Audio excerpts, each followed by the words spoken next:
Okay, we are rolling. Welcome. Episode 2. Episode 2. We are back. Welcome to episode 2 of Revolutionary Baddies. You are here with the captains in chief. What's the term? Chiefs or something? Captains, lieutenants, I don't know. I am Brittany. I'm Dee Dee. And yeah, we are your revolutionary baddies. So we are really excited. We have episode 1 out. We love all of the reactions, feedback. Thank you so much. And we definitely want your feedback off of every episode. This whole project is meant to be interactive. We don't want to just be another voice on a mic, and we want to engage with our audience. We want questions, comments, and even if you disagree, because I will verbally tussle. Hit me in the DMs. Girls like to tussle. No, but it's all about tussling is a way of flexing your intellectual muscle and get fleshing out thoughts. So definitely continue to hit us up. Our Instagram page is just the name of the podcast, Revolutionary Baddies. So you can reach us there. And yeah, we are excited to get into another discussion. Today, we will be focusing on the 2 E's, Malcolm X. And the title of the episode will be There is No Revolution Without Evolution. So the episode is not solely to focus on his life and legacy, but really what we can take away from it was his ability to constantly evolve as he grew and as he acquired more knowledge. And that is a very important part of being revolutionary. So yeah, we're ready to get into it. Yeah. And how you doing today, Dee Dee? How you feeling? I'm feeling good. It's like a super warm day in Durham, and it's Friday. Like, it's just really cute outside, so I feel like it's a good start to the weekend. And yeah, so I'm happy about the weather. Definitely. And getting a chance to record. Christopher Columbus season is coming to an end. Okay. Because we are a sub-Saharan people. Okay. So this is our time. This is our time to shine, literally. Literally. You're shining. Yeah. No, you're right beaming. In the middle of the forehead. It is gleaming. Your you skin are beaming. Wow. Ma'am. I'm just trying to keep up with you. Yes, it's a great day. It's a great day. How are you feeling? How you feeling, Bree? I'm feeling great. I called out of work. Look, if you have PTO, shout out to, it had to be somebody from organizing and labor movements to get PTO to be a normal benefit. Right. Whoever you are, the unsung heroes of PTO, shout out to you. Right. Paid time off? I am living my ancestors' wildest dreams. Yo. I'm loving it. Right.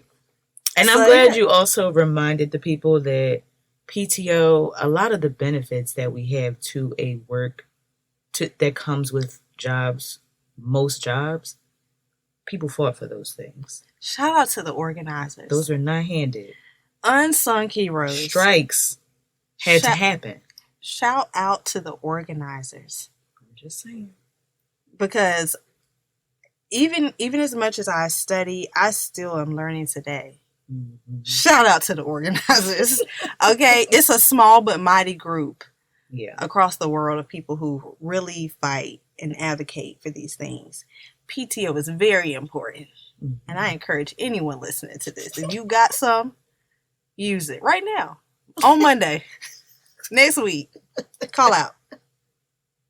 Right. Yeah. Why not? Yeah, so I'm feeling good. I'm ready to get into it. Anybody that knows me knows I am a Malcolm X stan. And I've been one for about 20 plus years, Period. I went from Barbies to Malcolm X. Right.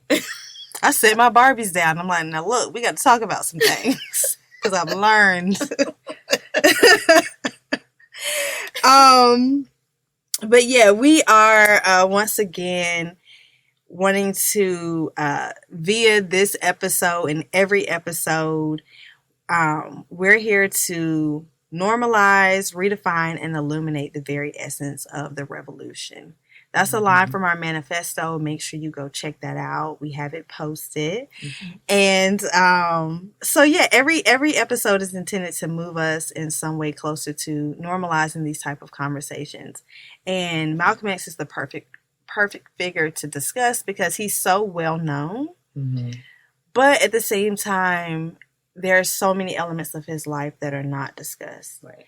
And so yeah, let's get into it. So first,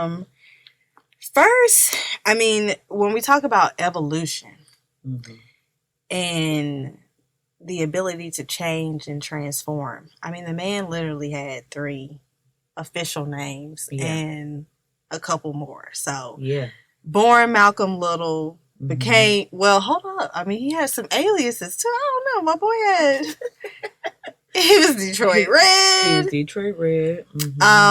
He was, of course, Malcolm X. And in the end, he was Shabazz. And so, yeah. And feel free to always switch it up. It's never too late to redefine yourself. Yeah. He had a name that he was also given by the Nigerian, like young Nigerian organizers. They also gave him a kind of honorary name as well. So yeah, he's been through some different evolutions of who he was in each time. I think most people know Malcolm X to be the pro-violence and Martin Luther King was the non-violent. Like that's the juxtaposition that the crackers that the media excuse really, me, yes, mainstream media set up so that it would, deter us from really learning about him. But that was who he was in a particular period, but he literally evolved in the short span of his life. Right. And it's so important for us to really realize that we have the power to transform. Where you were, who you are today, if it's not aligned with what it needs to be aligned with, you have that power to pivot. So the power of the pivot, right, is an important element of this episode too. Yeah. And we'll get into it. So if you don't know about Malcolm X, one of his autobiography is one of the most well-known autobiographies in the world. And then, of course, Spike Lee did his big one when he did the Malcolm X film, which brought in a whole new generation of fans, followers, and really humanizing him because, as we just said, the mainstream media painted him in one way that was not really true to his actual nature. So as he was born Malcolm Little in Nebraska, and he was born of 2 activists who were Garveyites. Shout out to Marcus Garvey. Shout out to Marcus Garvey. Always put respect on Marcus Garvey, okay? He wasn't perfect, but let's always put respect on Marcus Garvey. I mean, he organized and built one of the largest Black organizations ever in this country. He was trying to take us back, and people can critique that, but can you blame him? Look around. I would get on a boat right now, today. I just got to pick up my baby and my mama. Okay. So, his parents were what people were called during that time Garveyites, and they met in organizing, built the family, and I believe had 7 children together, Malcolm being right in the middle. So he grew up hearing his parents talk about Black consciousness, Black power, although it wasn't phrased as that at that time, and about the importance of really having this movement to move Black people forward at the time. So that played a major role. There would be no Malcolm X as we know him without the legacy of Marcus Garvey. Mm-hmm. And so he went from that, and once again, we're kind of jumping throughout his story, but unfortunately, due to Malcolm's father being murdered by racists, Klansmen perhaps, violently murdered, and his mother essentially being institutionalized for, I guess, mental instability, trauma. Him and his siblings were split up. I read a quote recently where Malcolm said he was integrated long before it was a term, because where he went, he ended up being in a predominantly white school as a child. And he then eventually went to live with his older sister, and he was in a bigger city. He was not in Nebraska anymore, and he went into his Detroit Red phase of life. Detroit Red. What's the Detroit Red phase? He was a street runner. That's what I remember reading from and watching from the movie. Yeah.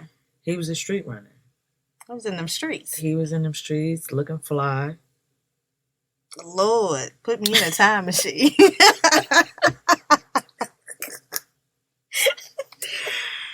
Red.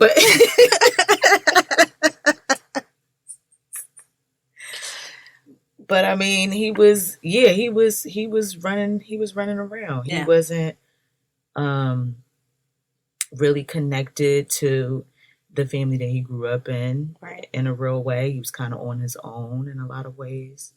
And, I believe that's when he really developed the nickname Detroit Red, because he had red hair. Yeah. Yeah. And he was into some illicit things, some drugs, and the streets. And he eventually ended up being incarcerated, which is where one could argue was his first major metamorphosis. And is when he was introduced to the Nation of Islam. Because we know a lot of men go up in the prison and they come out with the bow tie or the fringes. Look, shout out to being disciplined though. And in that, it was a very transformative moment in his life. He had a lot of time to read. Once again, the power of reading can literally change your entire life. And he came out eager to serve in some capacity in the Nation of Islam. And so he was under the guidance of the Honorable, quote unquote, Elijah Muhammad, who was a major figure in the Nation of Islam here in the United States. So, once again, we hope you're somewhat familiar. If you haven't seen the movie, please check it out. Definitely the autobiography.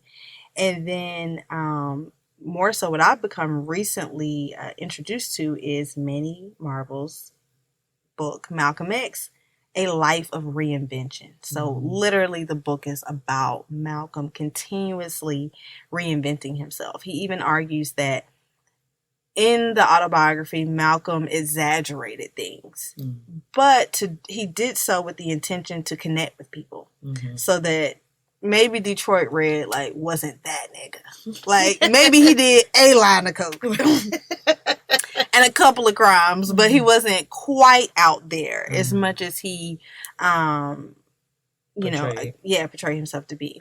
And so, but yeah, A Life of Reinvention. And so, once again, it's all about, as you acquire knowledge, as we grow and we learn, we have to be willing to transform.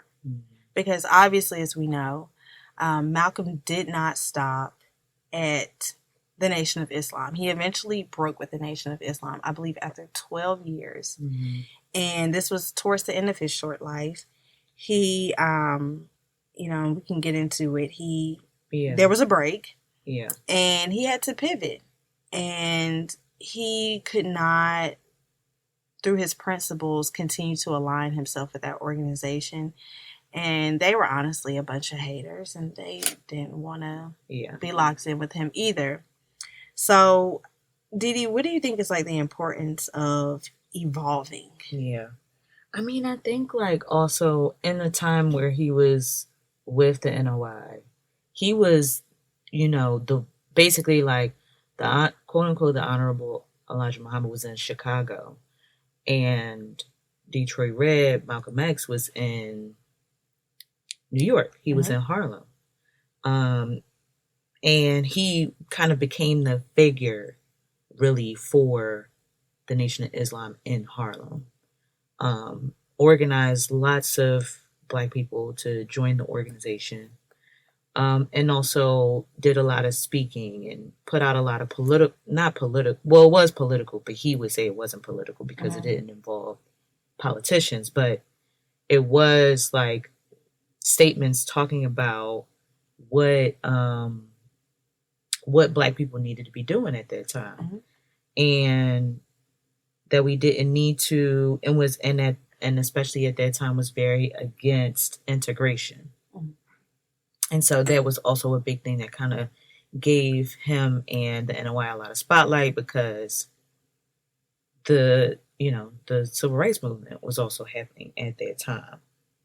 And so there was tension there. And I think at the time, Malcolm X really took from his teachings from Elijah Muhammad and moved in that way and really, organized and mobilized a lot of Black people to speak up about these issues and to some of what might have not been known as the people that was disagreeing with integration.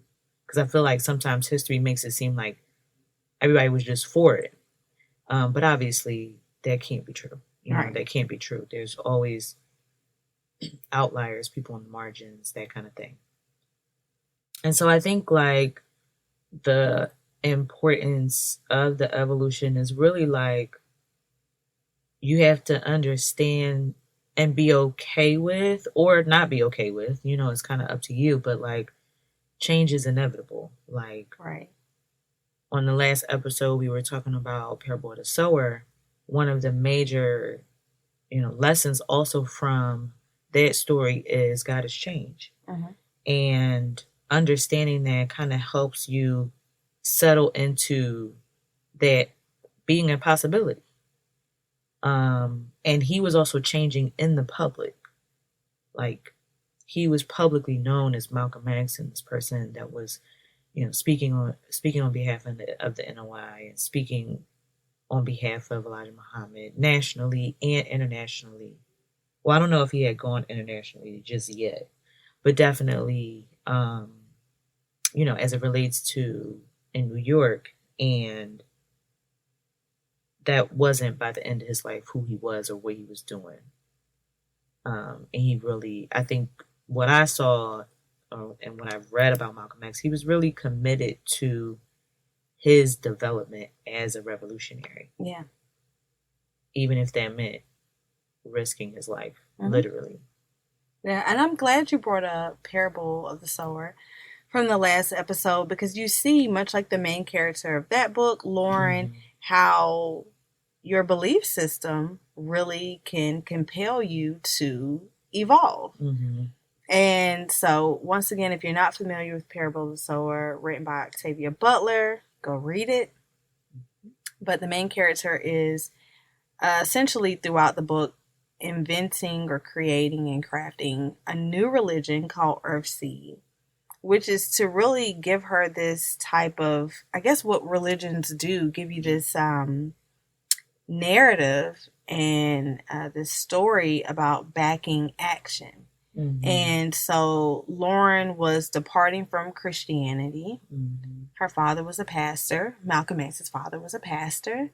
as well, and setting out to create something new. And Malcolm, by the end, like I say, he did, I believe, become a Sunni Muslim. Mm-hmm. Yeah. Once he completed his, what's it called?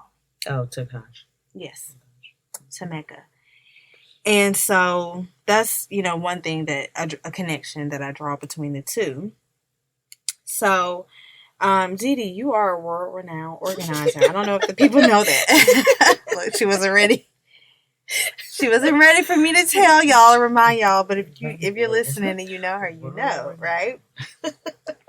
And I'm learning so much. So, I have a question. So, like, ultimately, Malcolm X and the NOI, Nation of Islam, parted ways for a variety of reasons, which we may or may not hit on. And so, like, what can you share about some of the difficulties you've experienced in being a part of organizations, and when you knew that the time had came to pivot, to maybe go to another organization, partner with someone else, or just not align with something? Yeah. So, okay, so for those that don't know a little bit of context of like my political homes, I started organizing in Florida, in Miami, in like 2013. So I was with an organization called Dream Defenders. Shout out to Dream Defenders. And then when I moved here, I was part of another kind of smaller group of young Black people that were here, as in Durham. Another smaller group of young Black people that were trying to form an organization, but we didn't really know what we were doing, really. And so it kind of turned more into a study group. Mm-hmm. And that's where I first read Octavia Butler. That's where I read Black Marxism. That's where I read more like Bell Hooks. And so reading. Yeah, we read and we met every week. Right. And we made food and brought food and we would talk. And we did that for like, I don't know, maybe like 2-3 years. And that organization, it just kind of like went, it was a little directionless. Mm-hmm. I'll say that. I think we really enjoyed learning stuff and being around each other and getting to know each other's family and building community. But in terms of like organizing other people, we wasn't quite there. And then like I've worked at, been a field organizer, organizing director, a few other kind of more college student focused organizations. And then most recently, my current political home is BYP 100. It stands for Black Youth Project 100. It's founded in Chicago in 2013. And I've been a part of BYP 100 since 2016. And I recently, in 2018, I was the national director of the organization, national co-director, and then transitioned into being the sole national director in 2019. So that was like 2019 all the way till now, through the entire pandemic for the most part. I was the national director of this Black national organization. And lots and lots and lots of lessons learned, for sure. Top 2. Top 2. Give me just 2 lessons. Oh, okay. I think one of the lessons was really around relationships and friendships and comradeship. To me, I really naturally, my personality is very outgoing and friendly and like really try to bring people I like bringing good people into my world. And so when I'm part of organizations, I really like treat people that way, especially my friends that I grow close to. And then there's, being a comrade to people, which is to me like, we've been out in the streets together. Like, I feel like you got my back if we are surrounded by the police, or I got your back if we're surrounded by the police. Being in actions together, like bailing niggas out of jail, fundraising for niggas for us to have bail for when they go to jail. Yeah. Making art, like just a number of things constitutes to me as being in the streets together, and those are my comrades. But as I kind of grew and developed, especially in the organizations, and especially as my position changed in the organization from being a member just like everybody else to being the head bitch in charge, it meant something very different for my relationships and for what being a comrade meant. And I don't know how one could prepare for that kind of thing, but also you people don't look at you the same. They don't treat you. They don't approach you the same. Talk to you the same. Yeah. And I wasn't ready for that. Like, I was not ready for the people that I had let stay at my house.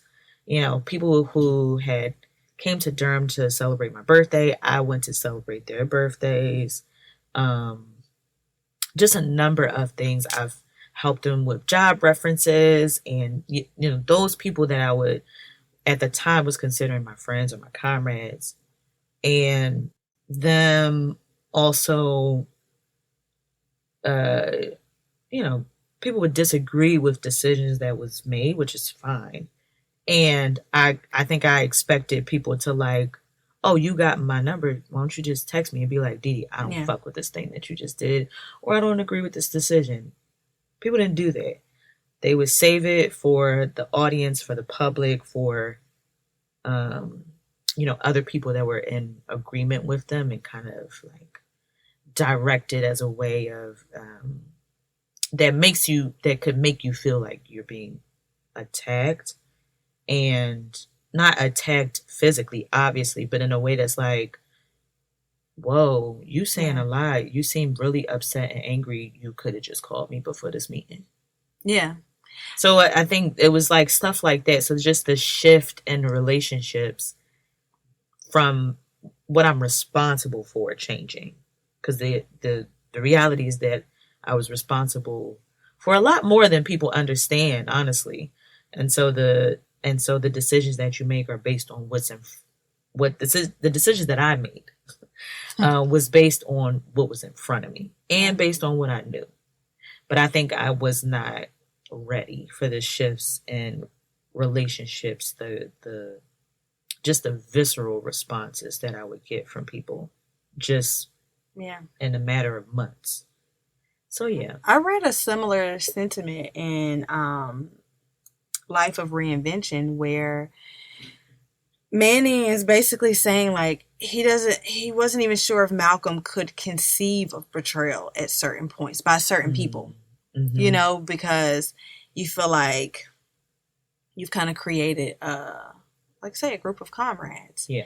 And I forget exactly the context of that section, but essentially he was saying that, you know, until the end, until his assassination, that Malcolm possibly had a blind spot to certain betrayals, because it's kind of even hard to conceive of them from certain people.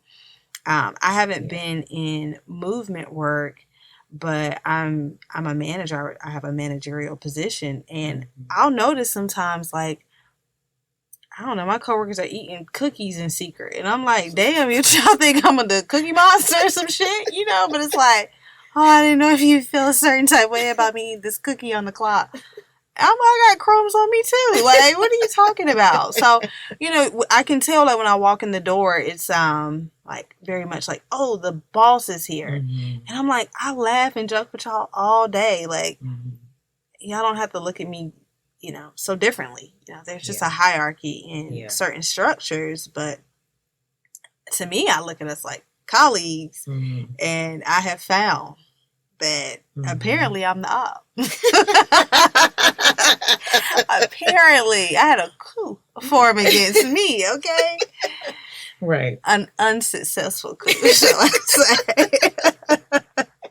So, I can only imagine, like, how high stakes it is and how it makes you change. Yeah. and how I'm sure you have to fight to preserve that nature about you that still wants to bring people in, still wants to build relationships. But you know, you kind of get a little tainted. You're like, I gotta watch. Tainted, a little jaded. Got a few more questions. Got a few more. I just got a few more questions for niggas before. Like, what the fuck was the problem, nigga? You know, but I mean, it's. Did you ever feel like Nino Brown? Did you ever want to walk around that table? No, I mean with the Rottweiler. I would have suggested it. I was like, you get everybody together. Get the dog. We talked about the importance of dogs in the last episode. The utility. In my darkest thoughts. Yes.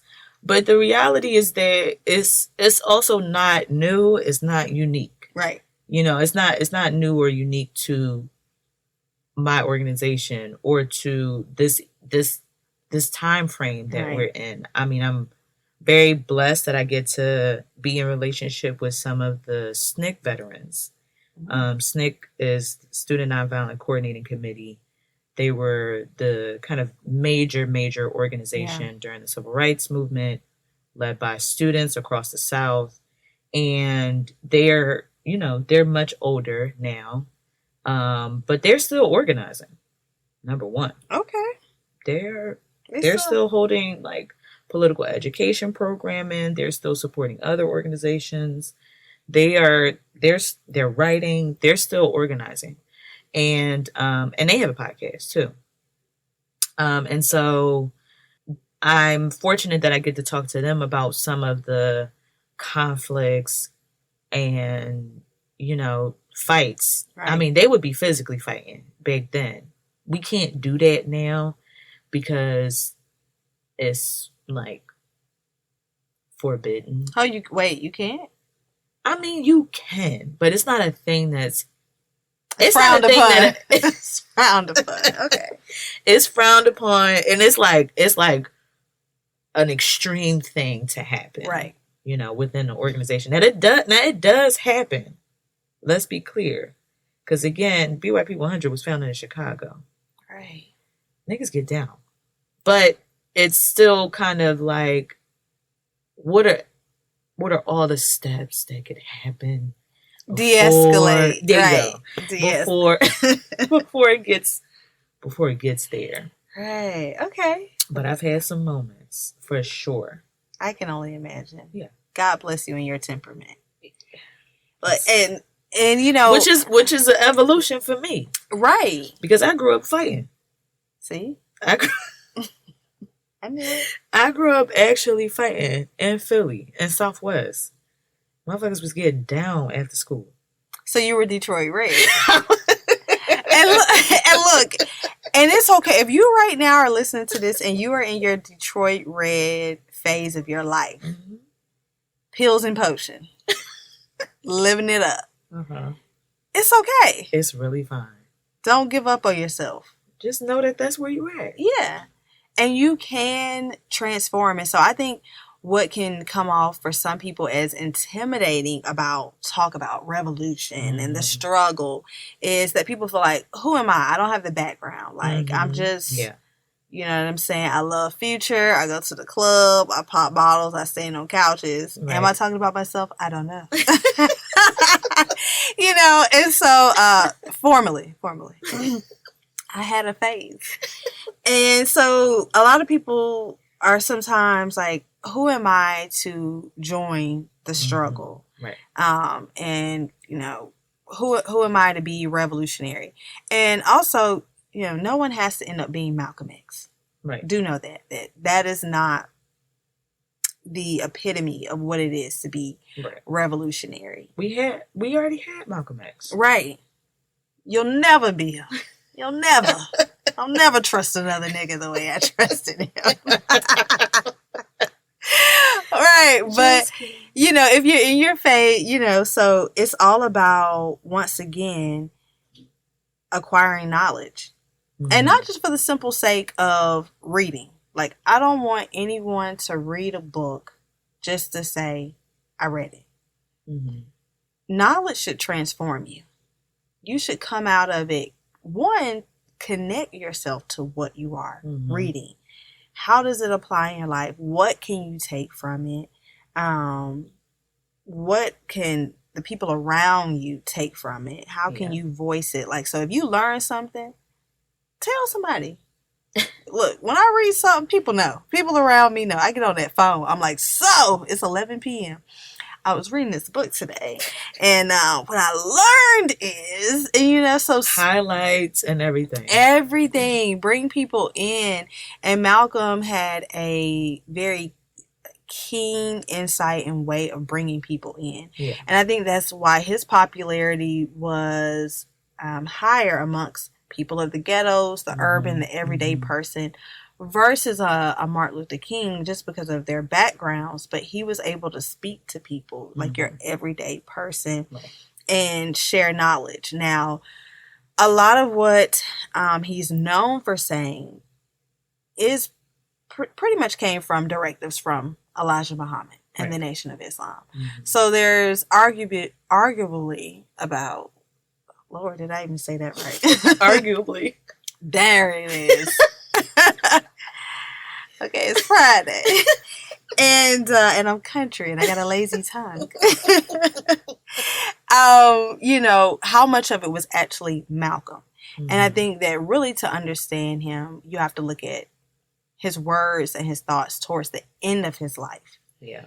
And a big part of that shift for him when he left the Nation of Islam, even though he did have travels to Palestine before he left the Nation of Islam, and he came out with certain works on that, he did a lot of traveling afterwards in 1964, going into 1965. And that caused a profound shift in how he viewed Black nationalism, which is more so defined as a movement surrounding Afro-Americans, as he referred to them at the time. He formed 2 organizations following his departure from the Nation of Islam. And how he saw the world. And so, Didi, you're a world traveler. Look. You're a world traveler. So how has travel influenced your politics? Oh, that's a good question. I mean, so many ways. I mean, I've been fortunate enough to be a part of multiple delegations to different countries. I've been a part of a delegation to Palestine in 2019, and historic Palestine, also known as Israel. And I've been a part of 2 delegations to South Africa, 2 delegations to Cuba. And, the delegations are really set up intentionally for you to be engulfed in the culture, but also hear lectures, hear about what's happening in those places directly from the people that are there, that are also organizing and fighting in different ways, hearing from workers there, hearing from the feminist movement there, hearing from the political prisoners' work. And I think, number one, Free Palestine.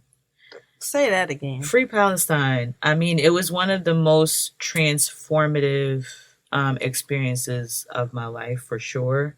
I got to be there. I think we were there for like 17 days or something like that. It was a good little chunk of time.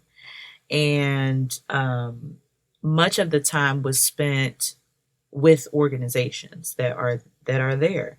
They're doing work around political prisoners. There's the art scene, the art and culture resistance work that's happening there. There's the refugee camps, which are full of Palestinian children that are from Palestine. How are they going to be refugees on their own land? Right. It's that kind of shit. And so when you can't unsee it. You just can't. And there's the energy that's there is like, it's just tense. Yeah. You can just feel it in the air. Like, people are walking around and shopping and, doing regular stuff just like anywhere else in the world, but it is tense. Because the reality is that, like, at any moment, a Palestinian family could just be killed right here on the street in front of you, and there's nothing you can do. The roads are separated, entrances and exits are separated. Apartheid. It's straight up apartheid. 101, like classic. Like the real deal. Yeah. And it's being led and backed and funded by this country. And everybody knows it. Yeah. Everybody knows it. Openly. But you know what? That's one thing I would say in, once again, the power of learning and acquiring knowledge. So, you know, everyone has kind of always heard of the infamous, like, Palestinian-Israeli conflict. Mm-hmm. Prior to... Quote, unquote. Right. Prior to October of 2023, in what has been framed as a Hamas terrorist attack by the mainstream media. Them. And so, you know, for a long time, that conflict, quote unquote, was painted as this really complex geopolitical issue. I have a degree in political science. It was really glossed over. It's like this really complicated thing, and you need to be in a political science class to understand it, and you don't. But the easiest way to connect to it is to understand other struggles, like South Africa, and every revolutionary person I've studied recently has something, and these are people from the past. So Malcolm X, Thomas Sankara, Angela Davis, she's still alive, and many others. Every book I've bought, there is a section about Palestine. Yeah. Every single one. Right. And every one of them is on the same page across the board. Yeah, because we know what colonialism looks like. Yeah. We, of all people. We know what colonialism Why are we looks like. speaking in English right now? Hello? That's why I don't even respect it. That's why my tongue lazy. Because I shouldn't even be talking like this. I sound like Columbus. Okay, he didn't speak English. But you know what I mean. When I say Columbus, I hope you all understand what I mean. Like Columbus in a general sense? Look, Columbus is cold. Look at the sea. Columbus.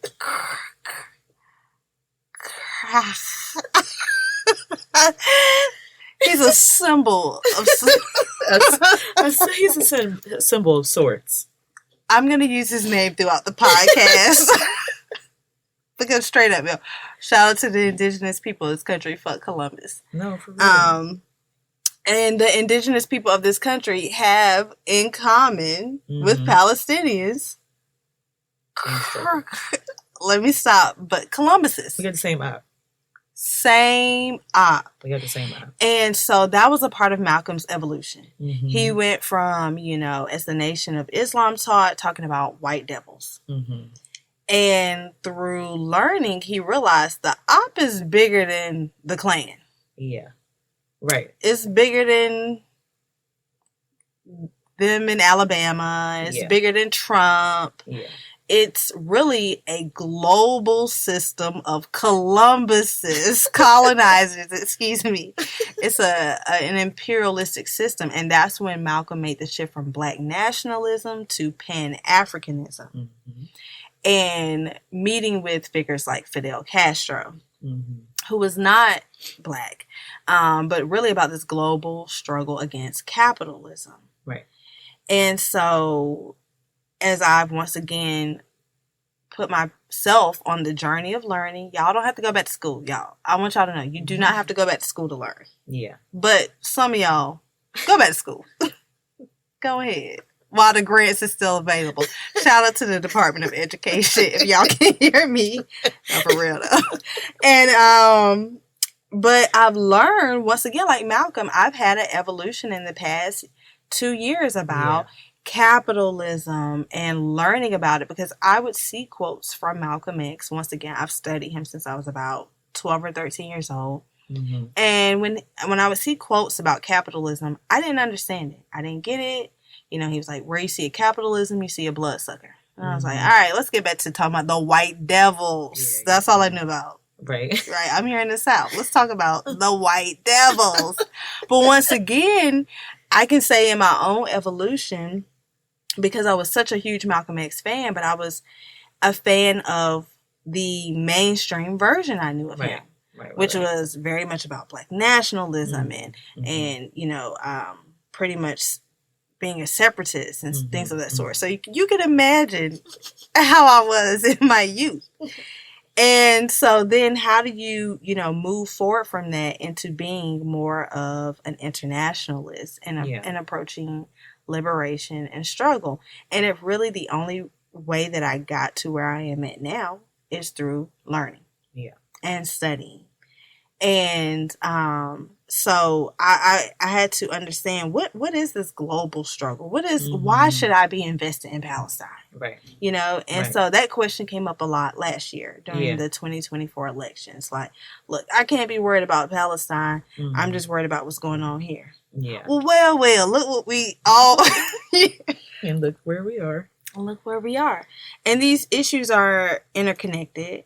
And once you see that and learn that, you're never really the same because the focus of quote unquote who or what is the enemy changes. Yeah.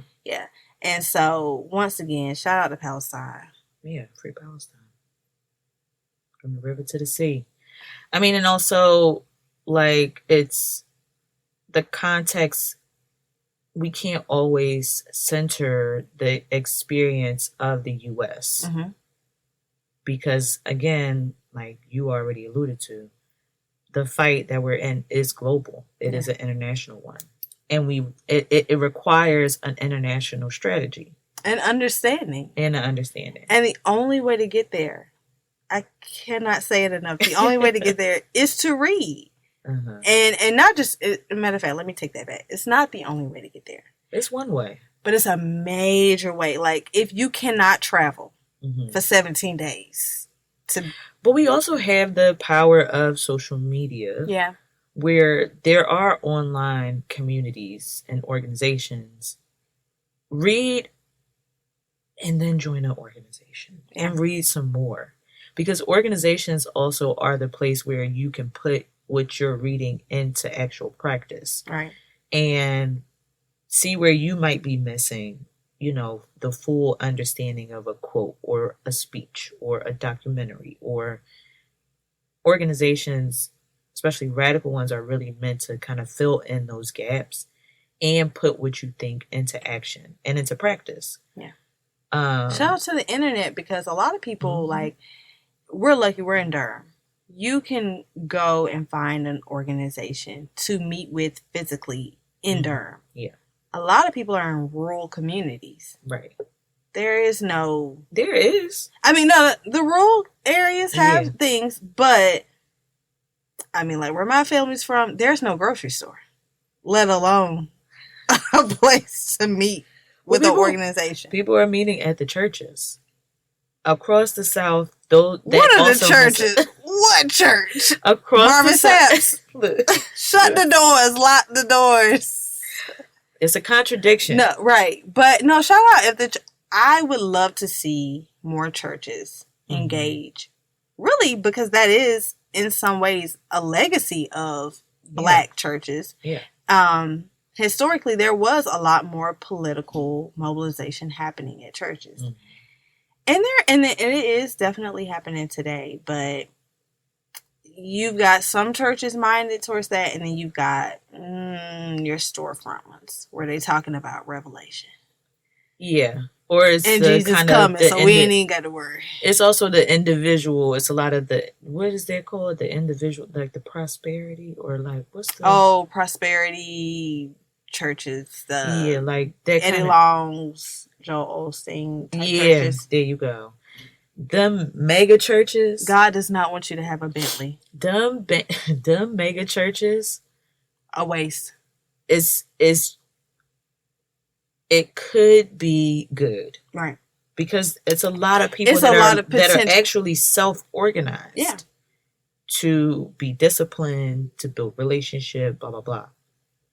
But the messaging is often about people's individual actions looking to get money, do for you and your family. How God's just gonna bless you abundantly. And that's it. And it's such a missed opportunity. all you need to do. Yeah, it's such a missed opportunity when you have 10 and 20,000 people, whether they're screaming you or in person at these mega churches, and they ain't talking about nothing. You still talking about Mem Shack, Rib Shack, and Abednego. I'm sorry, I've been out of church for a while. Jericho. Rib Shack is crazy. Y'all forgive me. Y'all know who I'm talking about. Y'all know exactly what story I'm talking about in the Bible. I read Meshach and Abednego. Okay. Something like that. That's it. Let me find out you a theologian. I'm learning things about Diddy every day. So it's such a missed opportunity to really use this as a political space. But yeah, so and another thing about Malcolm's evolution is that once he broke from the Nation of Islam, he was like, look, I don't care if you're a Muslim, a Christian, an atheist, agnostic, conservative, liberal, whomever. If you want to tackle on the real op, racial capitalism, we need to band together. And I think it's important about like what does being an ally look like, and people coming together, because there's no way we can defeat the things that we're up against if we are kind of compartmentalized between like, okay, Christians over here, Muslims over here, Hebrew Israelites on the block yelling, and so some things. So like, have you in your experience, what has it been like to deal with different groups of allies, aka non-Black allies? Have you picked up a lot of traction? That's a good question. I will say I haven't. My only time of being a part of like a multiracial organization, it was when I was in Florida. And I mean, it was different for me because I mean, I was learning anyway. I wasn't quite in a space to be like, oh, this space should be Black only. I wasn't quite there because I just didn't really know what was going on. And also Miami was just like a cultural stew of mixes that I just literally was wide-eyed, bushy-tailed. I had gone to Black majority schools my whole life at that point. Grew up in an all-Black neighborhood. So being around people that, and standing side by side next to people that are also, fighting against DACA and police brutality, and fighting for DACA and police brutality, and against the stand your ground laws that were Cuban and Puerto Rican and Palestinian and white and Black. I mean, it was just like a mixture part of that organization. So I didn't have no stance really on that, and felt like it needed to be a particular way. So I was just kind of open in that moment. I do think overall there needs to be a multiracial, multi-class struggle and fight for overthrowing capitalism, like we're just, and internationalists, obviously, as we already said. But we just don't have the luxury in this country, based on the amount of power Black people do not have, to wage something without other races really putting their boots on the ground and putting their dogs in the fight. Yeah. And I think what people need to realize in this country, and I think maybe the 2024 is going to help them realize, is that it's kind of that whole concept of the least of these. The 2024 election. Oh, is that if you are not behind Black people, if you do not believe in Black liberation, being a non-Black person, your own struggle, your own interests will fail.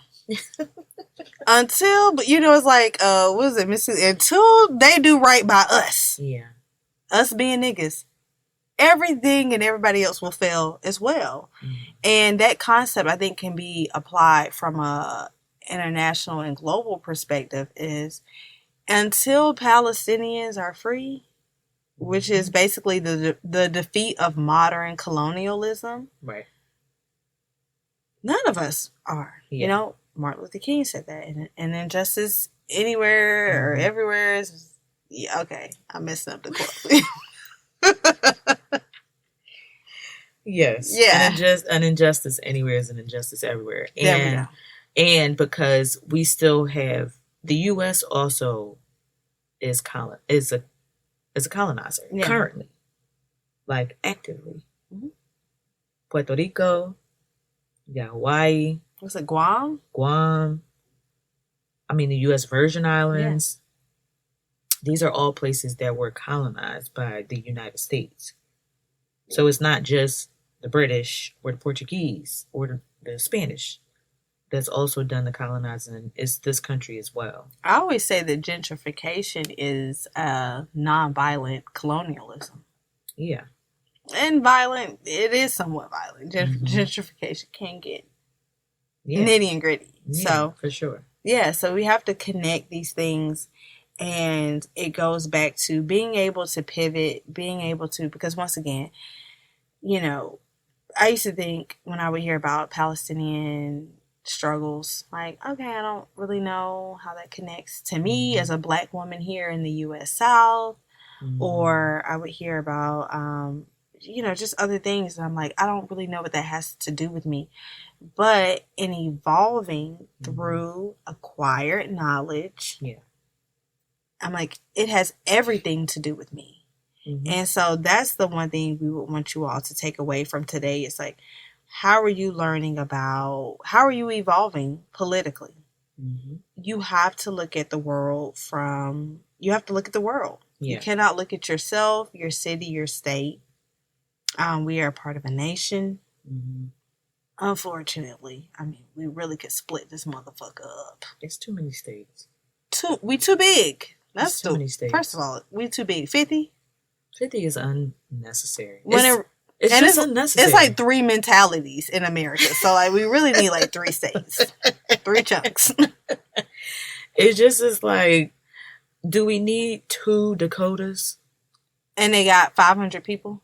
What is the point and 2 representatives in Senate? What is the point in, what is it, Vermont, Maine, and New Hampshire? That's 1 state. 1 lobster roll. Let's roll them up into 1 lobster roll. Dare I say, do we need 2 Carolinas? Yes. Okay, now wait a minute. I might have to depart with you on that. South Carolina? Shout out to y'all. Shout out to my niggas in South Carolina. South Carolina different than North. Okay. Hold on, let me ask a Philly girl. Is South Philly and North Philly different? Yes. Okay. Okay. But it's still 1 city. South Carolina roads, your tire's not going to make it.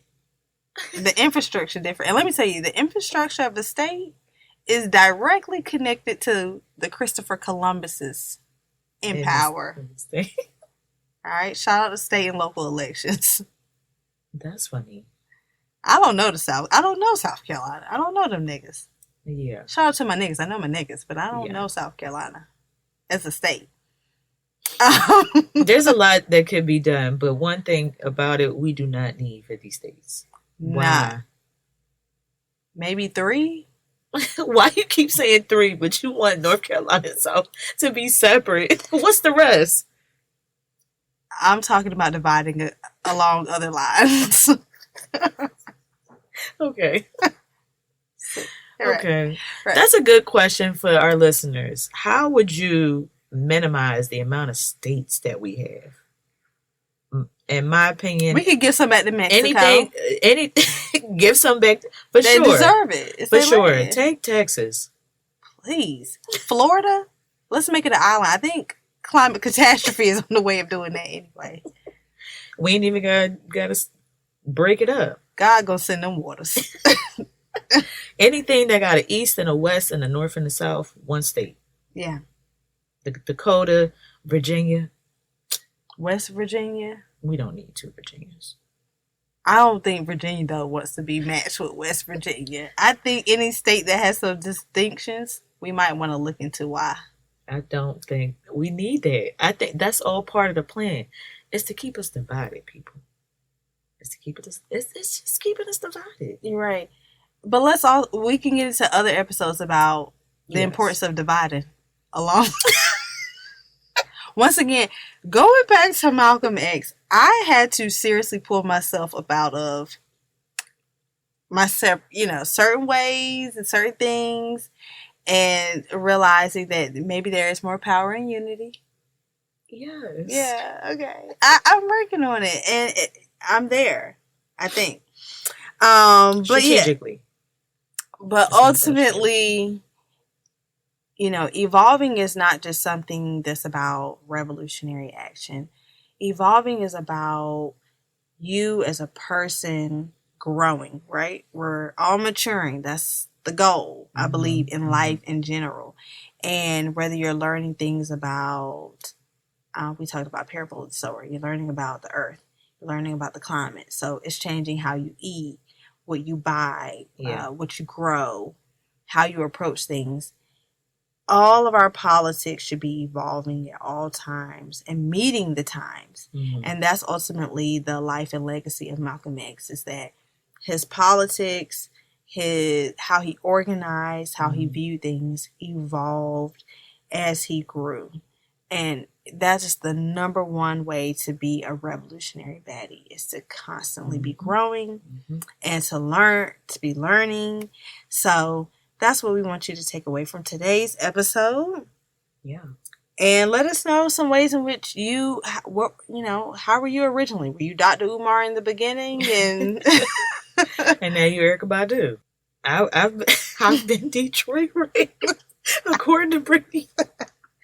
We've all evolved, you know what I mean? So it's really no shade, but it's important. Yeah. It's important to be in your evolving stage for the sake of liberation. Always, that's the North Star, is that we are guiding ourselves towards principles that connect us with our humanity and with the humanity across the world. So shout out to the international struggles, shout out to the struggles here, and shout out to people like Malcolm X, who aren't afraid to pivot, to change, and to say, I was wrong and I want to be right in the future, but solely for the sake of advancing the agenda for Black liberation. So yeah, thank y'all for tuning in to episode 2 of Revolutionary Baddies. Once again, go to our Instagram, Revolutionary Baddies. Check us out. Send us some messages and let us know what you think. Thank you so much.